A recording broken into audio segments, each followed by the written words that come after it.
నీ కంటిలోనున్న దులం నెంచక నీ సహోదరుని కంటిలోనున్న నలుసుని చూచుటనేలా. నీ కంటిలోని దూలం ఉండగా నీ సహోదరుని చూచి నీ కంటిలోనున్న నలుసును తీసి ఏమని చెప్పనేలా.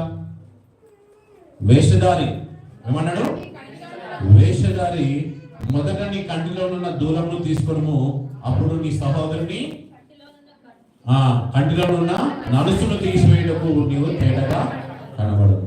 చూసినట్లయితే ఓ పెద్దతో అన్నాడా, అరే నా కుటుంబంలో ఎందుకు నువ్వు మందసం పెడుతున్నావు, పక్కన వాళ్ళ ఇంట్లో పెట్టచ్చు కదా, లేకపోతే ఆ ఇంట్లో పెట్టచ్చు కదా, లేకపోతే అక్కడ వాళ్ళు కూడా వాళ్ళ ఇంట్లో పెట్టచ్చు కదా అన్నాడా? అనలేదు.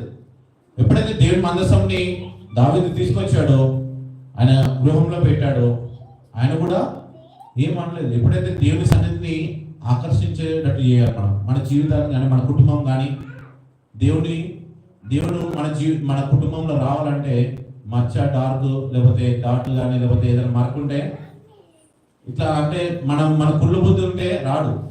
మనం కుళ్ళు బుద్ధి కానీ లేకపోతే మనం ఈర్ష్య కానీ కపటం కానీ ద్వేషం కానీ ఇవన్నీ పెంచుకుంటే దేవుడు నీ జీవితంలో ఉన్నాడు.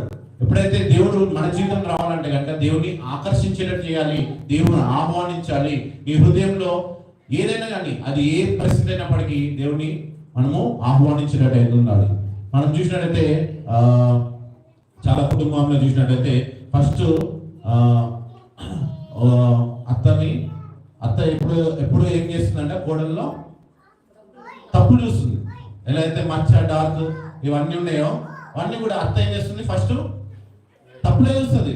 ఎంత మంచి పని చేయని లేకపోతే ఎంత ఏదైనా చేయని లేకపోతే మంచి కూరని ఏదైనా అని కోడల్లోనే తప్పునే చూస్తుంది.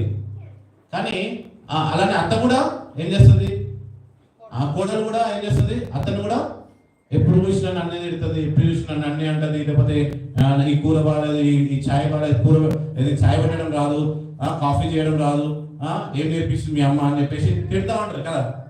అందరూ జీవితంలో మనం చూస్తూ ఉంటాం. కానీ అత్త మనకి అలా కొడుకుని మంచిగా ఇచ్చిందంటే అదొక ధన్యత. అంటే ఆ కొడుకుని ఇచ్చినప్పుడు నువ్వు బాగా చూసుకోవాలి, ఏదున్నా కానీ ఆయన పెట్టాలి. లేకపోతే కూతుర్ని ఇచ్చినా కానీ అల్లుడిని ఇచ్చినా కానీ ఎవరినైనా కానీ మనం మంచిగా చూసుకోవాలి, క్షమాగుణం కలిగి ఉండాలి. సో అత్తయ్య ఒక మాట అన్నది, క్షమించలేమా? కోడలు ఒక మాట అన్నది, అత్త క్షమించలేదా? క్షమించాలి. అదే దేవుని సన్నిధి. ఎప్పుడైతే దేవుని సన్నిధి ఎలా ఉంటుందంటే, నువ్వు ఎప్పుడైతే ప్రార్థన చేసుకుంటామో, వాక్యం చదువుకుంటామో, నీ భర్త ఒక యాజకుడుగా, నీ భార్య ఒక యాజకురాలిగా నీ జీవితంలో కానీ నీ కుటుంబంలో కానీ ఉంటే కనుక దేవుడు నీ కుటుంబాన్ని కూడా ఆశీర్వదిస్తాడు. ఎప్పుడు ఆశీర్వదిస్తాడంటే, నువ్వు నీ సన్నిధిని ఏర్పరచుకుంటావో మోకరించి నువ్వు దేవుని సన్నిధిని అంటే మోకరించి పిల్లలు కానీ మీ భార్య కానీ భర్త కానీ అందరూ కూడా మోకరించి దేవుని ప్రార్థన చేస్తే అదే దేవుని సన్నిధి.